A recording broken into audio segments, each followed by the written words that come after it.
അയ്യങ്കുന്നിൽ KPCC president Sunny ജോസഫിന് vote അഭ്യർത്ഥിച്ചുകൊണ്ട് സ്ഥാപിച്ചിട്ടുള്ള ഒരു ബോർഡിന്റെ മുകളിൽ സുധാകരൻ അനുകൂലികൾ പോസ്റ്റർ ഒട്ടിച്ചിരിക്കുന്നു.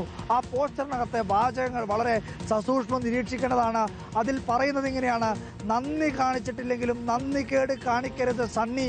അതായത് കൃത്യമായ രീതിയിൽ KPCC അധ്യക്ഷൻ സണ്ണി ജോസഫിന് ഒരു മുന്നറിയിപ്പ് നൽകുകയാണ് സുധാകരന്റെ അനുയായികൾ. അതായത് പേരാവൂരിൽ സണ്ണി ജോസഫ് മത്സരിക്കുമ്പോൾ കണ്ണൂരിൽ സുധാകരൻ ഇല്ലെങ്കിൽ തീർച്ചയായും ഞങ്ങൾ പാലം വലിക്കുമെന്നുള്ള മുന്നറിയിപ്പ് തന്നെയാണ് അവിടെയുള്ള പോസ്റ്ററിനെ നമ്മൾ കാണേണ്ടത് എന്നുള്ളത് വളരെ പ്രധാനപ്പെട്ട കാര്യമാണ്.